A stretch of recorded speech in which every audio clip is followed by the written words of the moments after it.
భారత మహిళా క్రికెటర్ స్మృతి Mandanna music director Palash Muchhal పెళ్లి అధికారికంగా రద్దయింది. ఈ విషయాన్ని స్మృతి తన సోషల్ మీడియా ద్వారా ప్రకటించారు. నవంబర్ 29ని జరగాల్సిన వీరి వివాహం చివరి గంటల్లో వాయిదా పడింది.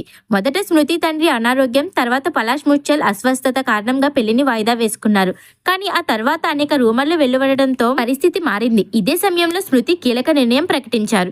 కొన్ని వారాలుగా తన జీవితంపై ఎన్నో ఊహాగానాలు నడుస్తున్నాయని, ఈ పరిస్థితిలో తను మాట్లాడడం చాలా అవసరమని స్మృతి ఇన్స్టా స్టోరీలో పేర్కొన్నారు. సాధారణంగా తన వ్యక్తిగత విషయాలు బయట పెట్టనని, కానీ పెళ్లి రద్దయిందని అందరికీ స్పష్టంగా చెప్పాల్సిన అవసరం ఏర్పడిందని ఆమె తెలిపారు. వీటితో ఈ విషయం ముగించాలి, రెండు కుటుంబాల గోప్యతను గౌరవించాలని స్మృతి విజ్ఞప్తి చేశారు. దేశం కోసం ఇంకా చాలా మ్యాచ్లు ఆడి విజయాలు సాధిస్తానని ఆమె ప్రకటించారు. తనకు అండగా నిలిచిన అభిమానులకు ధన్యవాదాలు తెలిపారు. ఇదే విషయంపై పలాష్ ముచ్చల్ కూడా స్పందించారు. స్మృతితో తన వ్యక్తిగత సంబంధం ముగిసిందని సోషల్ మీడియా ద్వారా వెల్లడించారు. జీవితంలో ముందుకు సాగడానికి ఈ నిర్ణయం తీసుకున్నానని తెలిపారు. నిరాధారణ రూమర్లు చూసి చాలా బాధపడ్డానని, గాసిప్స్ ఆధారంగా ఒకరిపై నిర్ణయానికి రాకూడదని ఆయన సూచించారు. వ్యక్తిగతంగా చాలా కఠిన దశలో ఉన్నానని, అయినా ఈ పరిస్థితిని ఎదుర్కొంటానని పేర్కొన్నాడు. తనపై తప్పుడు ప్రచారం వేస్తున్న వారిపై చట్టపరమైన చర్యలు తీసుకుంటానని హెచ్చరించాడు.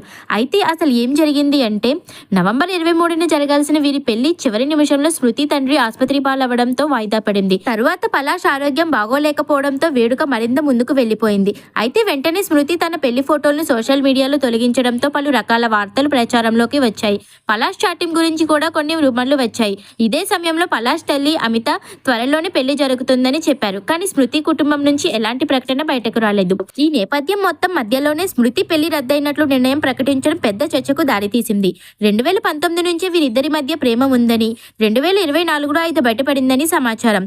ఇటీవల మహిళల క్రికెట్ టీం ప్రపంచ కప్ గెలిచినప్పుడు అదే మైదానంలో పలాష్ స్మృతికి ప్రపోజ్ చేయడం ఎంత వైరల్ అయిందో అది అందరికీ తెలిసిన సంగతే.